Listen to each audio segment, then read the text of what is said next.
rush hour in Los Angeles, and below me, 10 million cars are trying to navigate 27 of the world's busiest highways. Join me as we go behind closed doors of the lifeline of Southern California, the LA freeway system.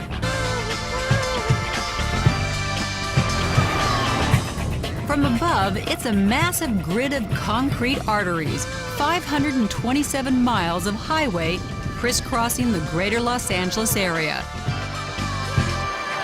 For the uninitiated, they can be confusing, intimidating, and downright scary. It can be very stressful. There's a lot of bad drivers here. I still get lost on the freeway. But the freeways are quintessentially LA. And the 10 million drivers here rack up 85 million miles commuting on them every day. Learning to navigate these roads is an acquired skill. I'll take the 101 south to the 110 south to the 10 west. The 605, the 110, 5, and the 2. 10 east to the 110 north. 5 and the 134 and the 170 and the 210. In most major cities, the average driver spends 69 hours a year stuck in traffic. In LA, drivers spend almost twice that, 136 hours. That's more than 3 weeks going nowhere. The only thing tougher than riding this beast is taming it. Keeping these freeways moving requires a coordinated effort behind closed doors that's as complex as the freeways themselves.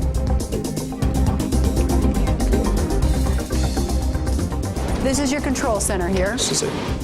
Jeff Morales is the director of the California Department of Transportation, known as Caltrans. We have the responsibility for managing the largest transportation system in the country, which therefore really is the largest in the world. 10-4, what kind of vehicle do you have blocking the number 1 lane?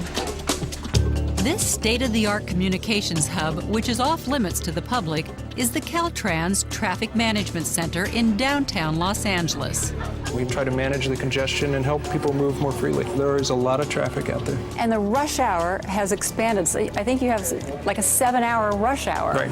So people have just kind of gotten used to it and they plan it into their day. Right, and again, we're trying to do everything we can to make that day smoother. The big rig blocking the number 4 eastbound 10. 10-4, Adam. CHP is en route from the office now.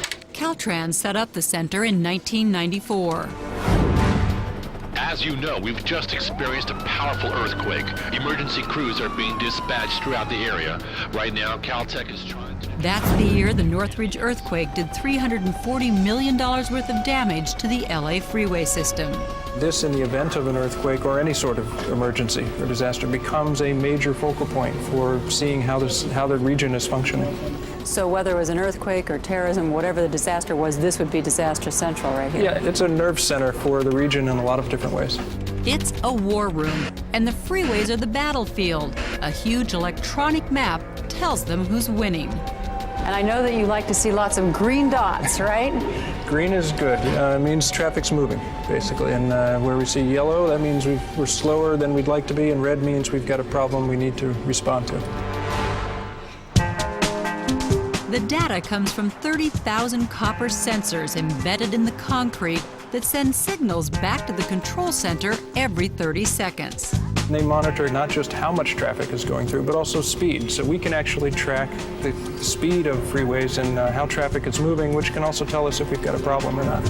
Looks like we have a traffic accident on the 101 at Normandy. Looks like traffic's starting to back up pretty heavy now. They can also see the problems. Caltrans employees, along with officers from the California Highway Patrol, scan a wall of TV screens feeding back live images from cameras out on the freeways. And they're always watching. A lot of cameras catching a lot of things. Yeah, actually, Caltrans has about 350 cameras in LA County now, and with a build-out of about 450. Rob Lund is the CHP supervisor here at the control center. Actually, if you look right here, you can see there's a fire, the 605 at Slauson. And see what it does to traffic. It's even on the other side of the sound wall, but yet people are slowing down to look at it. Now, just a few minutes ago, that traffic was flowing fine. Exactly, right. They can even zoom in to get a closer look. Between the cameras and the buried sensors, Caltrans spends more than $50 million a year tracking the traffic. When is it the worst? When are they all red? Rainy days. Rainy days. Rainy days. You'll see this thing red and yellow all the way across. And you're glad you're in here actually looking at that instead of out there. And it's at that time. To keep the public updated, a CHP officer delivers reports to local TV and radio stations every few minutes during rush hour.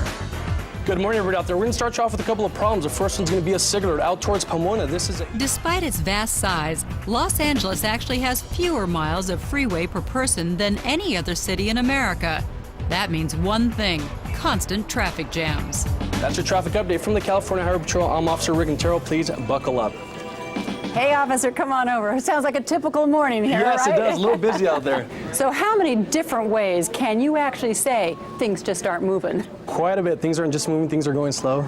Traffic's congested. Traffic's backed up. Traffic's slow. Bottleneck. Cigarette.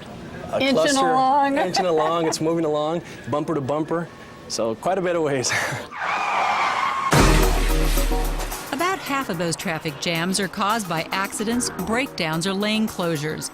The rest are caused by a phenomenon called floating bottlenecks. They're triggered by something as simple as someone slowing to change a CD or answer a cell phone.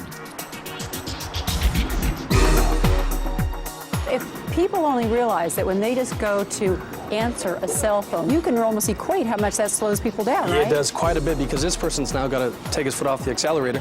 He slows down, the person behind him has to slow down, everybody else is slowing down, and now that just causes a problem everywhere else. And it's not only with cell phones, it's with trying to read a map, trying to eat your breakfast, trying to put your makeup on, trying to shave, whatever it is, any distraction. No way, people don't shave in their car. Oh, you'd be surprised what people do.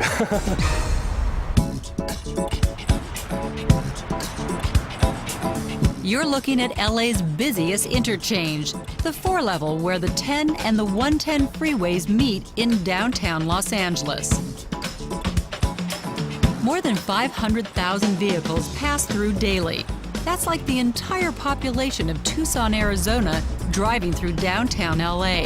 A delay of even 1 minute can have a disastrous effect. Studies have found that for every minute a lane is blocked, there's about 4 minutes of backup behind it. Well, if you're talking 5 minutes, that can back things up 20 minutes then. Exactly right. If you have, let's say, a 3-lane roadway, if you lose 1 lane, you're going to lose about 60% of your traffic flow. And if you lose 2 lanes, you're going to lose up to 90% of your traffic flow. The backup can spill over to other freeways, threatening a system-wide gridlock. What's the worst day you've ever had here? If I recall, back in February this year, we had the incident on the 710 freeway. It was a double fatal with a commercial truck. It ran over the center divider, and we tied up the freeway for about 18 hours. Spot where we believe a person was trapped and see if they're getting assistance to that individual. And it looks like fire crews are. When a problem occurs anywhere on the LA freeways, it's spotted here. Whether it's an overturned semi, a multi-car pileup, or a high-speed chase, there's a skilled army that can mobilize in minutes. The Traffic Management Center sends whatever is needed. The California Highway Patrol, fire trucks, ambulances, even a hazardous materials team if necessary. But what they send most often is something most drivers are surprised to see. A tow truck from the Freeway Service Patrol. I'll take care of them. All right, thank you very much. It's a free service to the motorists. They provide gas, and change a tire, might even add water to the radiator. But otherwise what they do is they take the car off the freeway to a pre-designated drop point. The Freeway Service Patrol rescues about 1,000 drivers every day at a cost of $20 million a year. I'm like 5 miles away. I live in Hollywood. They do it within about 5 minutes, usually. And that translates into huge savings for people. Every dollar that we spend on that program saves about $15 in terms of lost time, lost energy, lost productivity. And it's a critical part of how we keep the system moving. Another way they keep things moving is by posting traffic advisories on freeway message signs. Now that's something you have a lot of out here that they don't have in every city, are those message boards to try to let the motorists know what's going on. In August of 2002, the message board program became the center of national attention when it was used to alert the public to the kidnapping of 2 teenage girls. As part of the new Amber Alert program, drivers all over LA and the entire state of California saw the make, model, and license plate number of the kidnapper's car. Within 12 hours, the car had been spotted and law enforcement alerted. I'm very proud of all the members of the public that responded to our Amber Alert. We got literally scores of calls. At least 4 were specific sightings. After a shootout with the kidnapper, the girls were rescued. It was the first such use of the message board system, and it worked. Coming up, I'll take you high above LA's freeways, behind closed doors with CHP's Eyes in the Sky.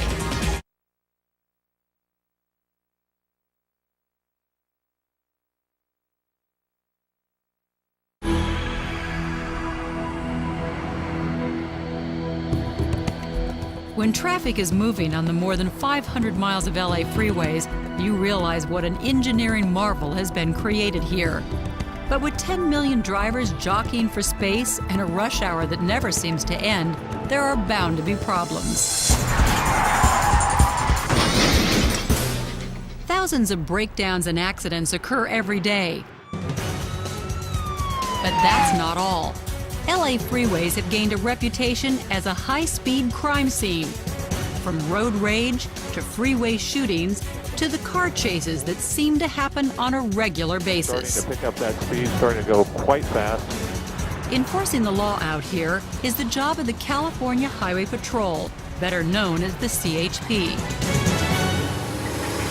All right, we got a couple things going on today. We're going to wind up having 6 units go over the Ronald Reagan building at about 18:30. There's going to be a demonstration there. They start each shift with an update on what they'll face out there. And it sounds like it might get a little ugly. Don't forget, make sure you guys bring your ride helmets out. The officers have to be prepared for anything. Okay, what's your location, please? At the CHP Los Angeles headquarters, a room full of dispatchers field calls night and day. California Highway Patrol, are you having car trouble? Any given day. And you're on the safety on the right shoulder? 5,000 to 6,000 calls is what we filtered through the center. So you're on the Trans Road? Okay, we're going to get the Highway Patrol and AAA out to assist you. The CHP allowed us to go on patrol with them to see the freeways through their eyes. Every day, nearly 300 officers hit the pavement on motorcycles and in cars, responding to accident and crime scenes and trying not to become statistics themselves. Our biggest hazard is traffic. People will come along, sometimes they're intoxicated, sometimes they're just not paying attention, and they drive right into the back of a patrol car. We got all the overhead lights on, we got the hazards blinking away, and sometimes we're even standing out there, and the next thing you know, we're running for the shoulder, jumping over guardrails for our own safety. This patrol car was totaled in a freeway accident. It was responding to a traffic collision. It was working its way through traffic, and ultimately it was run over by an 18-wheeler. The whole patrol car ran from the back of it all the way to the front. The officer was in the vehicle, and luckily he utilized his safety belt and the combinations with the airbag, and he was able to get out with just minor cuts and scrapes. Less than 30 minutes after we leave headquarters, the officers get called to an accident scene involving another CHP patrol car. 60 Paul 1, you need a traffic break. In this case, an officer was giving one driver a speeding ticket when another driver sideswiped the cruiser, then hit the median. The officers who responded immediately began investigating the scene. Before anything happened, when you're just driving normal, how fast are you going? About 65. At the most? Okay. After failing a field sobriety test, one driver is arrested. Thankfully, there are no injuries, so the priority is to clear the lanes and get the traffic moving.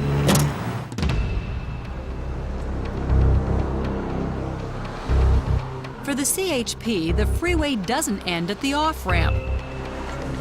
Hidden beneath the overpasses is a world few drivers up above even know exists. Officer Brian Acey estimates that hundreds of people live or hide out in the underbelly of the freeways, in crude makeshift villages. He checks more than 50 sites regularly.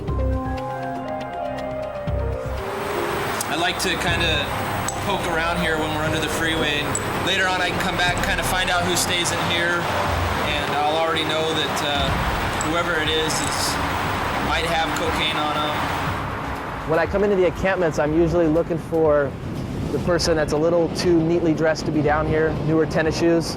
That's usually, in my experience, that's the one I want to talk to first, because he's the one bringing the drugs in. So he's only here for a few minutes at a time, and then they split. Some of these guys are actually like ex-plumbers, yeah, and they're able to filter it up from the LA River, which I don't think is sanitized water in any way. But the toilet works and flushes, and so does the shower. Looks like they're charging 50 cents to use it. Officer Acey also checks the homeless camps for fugitives wanted by the law. I know that we've caught 6 federal fugitives, 4 or 5 out-of-state fugitives, and over 100 parolees at large. Whether tracking criminals under the freeways or out on the roads, sometimes the CHP needs a little help from above.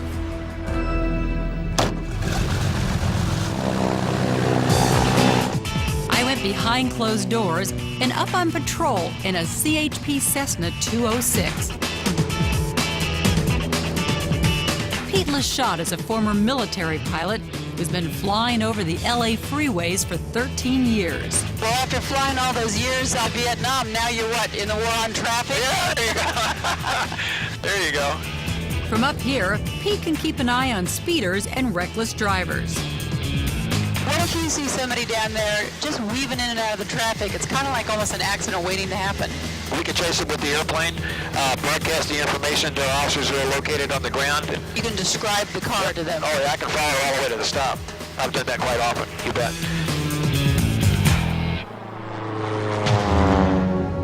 During high-speed pursuits, the CHP planes are often used as flying command posts. If the chase gets to be too dangerous, the supervisor in charge will call off the chasing units, and then the airplane will just maintain visual observation on them. And even if somebody tries to jump out of a car, you can see them. Sometimes they'll get in the tree, but I know they're in the tree, and the officer just goes and pulls them out of the tree. They can't get away from me in the air. Nobody has ever gotten away from me in the air. But Pete's not just chasing criminals.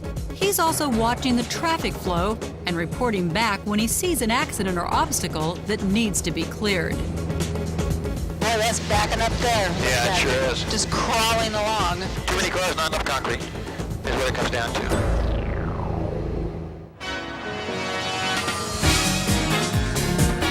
Experts predict close to 3 million people will move to Southern California in the next 2 decades, each new household generating up to 10 car trips a day. That's a lot of extra traffic for freeways already bursting at the seams. What's the future of the freeway system here? Is it to add more lanes, go double-decker, or what? One of the things that's being looked at is an automated system where people could literally take their hands off the wheel and be guided down the road. Kind of like George Jetson time. That's right. We did a test a few years ago and proved that it could actually work. Instead of 2,000 cars an hour, the same freeway could handle 6,000. The technology is there. I think the issues, frankly, are going to be a lot more psychological. Are people going to be willing to give up that control? Until then, for the CHP officers riding the roads, the pilots flying overhead, and the Caltrans workers monitoring the traffic, the challenge is to keep it moving behind closed doors of the LA freeways.